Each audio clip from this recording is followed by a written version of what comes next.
I'm Crystal Faulkner with the CPA and Business Advisory firm of Cooney, Faulkner & Stevens. We're here today with Mike Brown. Mike's the legal web marketing consultant with FindLaw, and he's also the MC for the annual Thanksgiving Day race that's coming up just next week. And Mike, I love the Thanksgiving Day race. It's truly become a part of our family tradition. You are the MC of that race in all your glory in this gold jacket. I am the MC of this race, and for you, I wore this jacket today. And you look great in it, too. We expect, what, about 17,000 of our closest friends down on Thanksgiving Day morning to run the race? 17,000 is a good number. That was every bit of it. It's an ocean of people. When you're standing at the starting line, where I stand with my DJ Jeff, you look down 2nd Street all the way down to Paul Brown Stadium, and it is just an ocean of people. 17,000 runners ready to run this great race. And it is so amazing because not only are we out there having fun, we're really doing great work. So many charities are benefiting from the proceeds from the Thanksgiving Day race. Yeah, the Barrett Center, Ronald McDonald House, there are Coach for Kids, which benefits Goodwill from Cooney Faulkner. There's a lot of great charities that benefit from this race, and that's what's fun. There's thousands of people get together, they make this part of their tradition, and they're doing it for a cause. And it's also good for our city. It really makes our city shine and highlights our city. It is. It's one of the unique events, the Thanksgiving Day race. You have Oktoberfest, opening day. It's one of the unique events that really weaves that blanket of Cincinnati and makes Cincinnati unique. And so once you try this race, you will not ever miss it.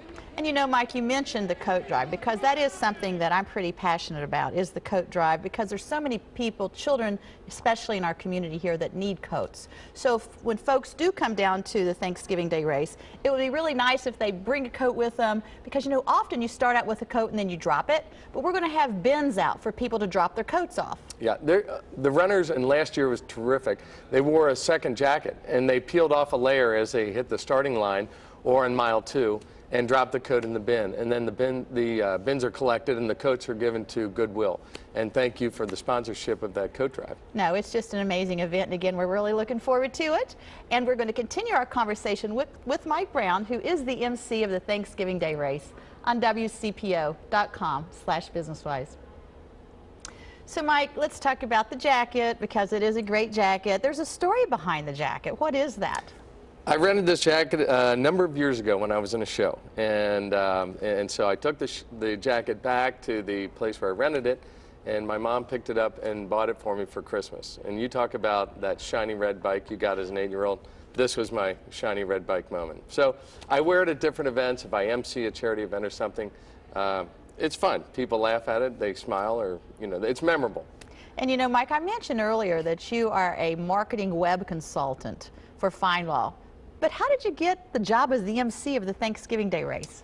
Well, I announced football, grade school football, and Julia String and her mom were at one of the football games watching their nephew, and I kind of do a Phil Samp and throw some humor in, and she said to her mom, "I think I'm listening to the voice of the Thanksgiving Day race." So she asked me, and the rest was history. It's been 7 years. And you do have a lot of fun up there, don't you, when you are MCing? I have a great time. In my head, I picture myself as like Regis Philbin doing the Macy's Parade in New York, and I feel like the people that go by, I know a lot of the people, so I'll call them out.